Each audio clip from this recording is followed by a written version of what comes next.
پیارے اسلامی بھائیوں اور بہنوں، کیا آپ نے کبھی سوچا ہے کہ رسول اللہ صلی اللہ علیہ وآلہ وسلم کے پاس آنے والے 3 آدمیوں کے ساتھ کیا ہوا؟ آج ہم اس واقعے کے بارے میں جانیں گے اور دیکھیں گے کہ کس نے اللہ سبحانہ وتعالیٰ کی رحمت حاصل کی اور کس نے ناکامی کا سامنا کیا۔ تو ویڈیو کو دیکھتے رہیں اور آخر میں ہمیں بتائیں کہ آپ کو اس حدیث پاک سے کیا سبق ملا ہے۔ الحمدللہ رب العالمین والصلاة والسلام علی سید المرسلین، اما بعد فاعوذ باللہ من الشیطان الرجیم، بسم اللہ الرحمن الرحیم۔ السلام علیکم ورحمۃ اللہ وبرکاتہ۔ Welcome to Islamic seeds channel. امید ہے کہ آپ سب اللہ سبحانہ وتعالیٰ کے فضل و کرم کے ساتھ نہایت خیر و عافیت کے ساتھ ہوں گے۔ میرے پیارے اسلامی بھائیوں اور بہنوں، آج ہم ایک بہت ہی دلچسپ اور سبق آموز حدیث مبارکہ پر بات کریں گے جو ہمارے عمل، نیت اور اللہ سبحانہ وتعالیٰ کے ساتھ ہمارے تعلق کی اہمیت کو اجاگر کرتی ہے۔ تو چلیں شروع کرتے ہیں۔ صحیح بخاری کی حدیث نمبر 66 ہے۔ ابو وقت سے نقل کیا گیا ہے کہ ایک مرتبہ رسول اللہ صلی اللہ علیہ وآلہ وسلم مسجد میں تشریف فرما تھے اور لوگ آپ صلی اللہ علیہ وآلہ وسلم کے ارد گرد بیٹھے ہوئے تھے۔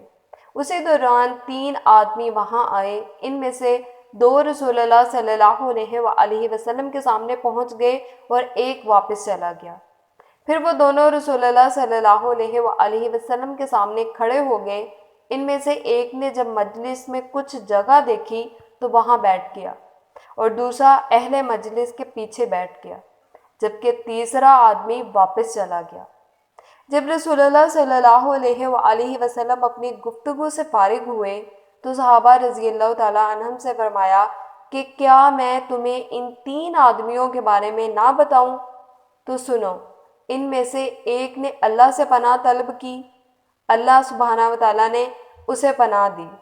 دوسرے کو شرم آئی تو اللہ سبحانہ وتعالیٰ بھی اس سے شرمایا اور بخش دیا، اور تیسرے نے منہ موڑا تو اللہ سبحانہ وتعالیٰ نے بھی اس سے منہ موڑ لیا۔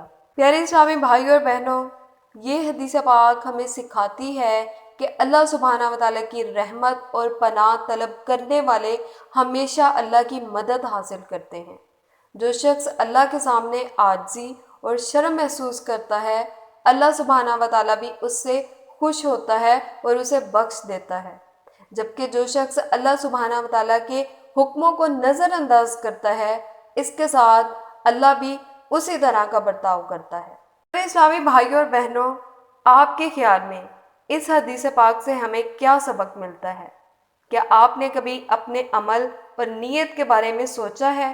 کامنٹس میں اپنی رائے کا اظہار کریں، ہمیں آپ کے خیالات جان کر خوشی ہوگی، اور اللہ سبحانہ وتعالیٰ سے دعا ہے کہ ہمیں اپنی رحمت اور ہدایت سے نوازے اور ہمیں اپنی مجلسوں میں بہترین عمل کی توفیق عطا فرمائے۔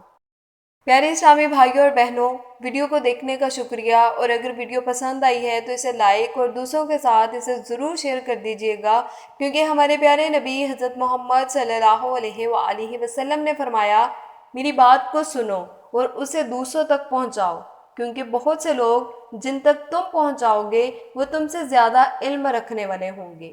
یہاں ہمیں یہ سیکھنے کو ملتا ہے کہ حدیث پاک کو سیکھنا، سمجھنا اور اسے دوسروں تک پہنچانا ہماری ذمہ داری ہے۔ اگر آپ بھی چاہتے ہیں کہ آپ کو دین کی صحیح سمجھ حاصل ہو تو قرآن پاک کے ساتھ ساتھ حدیث پاک کو بھی لازمی سیکھیں اور اس پر عمل کریں۔ ہماری کوشش ہے کہ ہم آپ تک بہترین اسلامی کنٹینٹ پہنچائیں، اور اس کار خیر میں آپ، میں، ہم سب حصہ لیں اور زیادہ سے زیادہ احادیث کو لوگوں تک پہنچائیں تاکہ دین کی گہرائیوں کو سمجھ سکیں اور احادیث کو عام کر سکیں۔ اللہ سبحانہ وتعالیٰ آپ سب کو خوش رکھیں۔ پیارے اسلامی بھائیوں اور بہنوں، ویڈیو کو دیکھنے کا شکریہ، اور اگر آپ کو یہ ویڈیو پسند آئی ہے تو اسے لائک اور اپنے دوستوں کے ساتھ اسے ضرور شیئر کر دیجیے گا، اور مزید اسلامی تعلیمات کے لیے ہمارے چینل کو سبسکرائب کر دیں۔ اللہ سبحانہ وتعالیٰ آپ سب کو خوش رکھیں۔ ملتے ہیں نیکسٹ ویڈیو میں، تب تک کے لیے اللہ حافظ، فی امان اللہ۔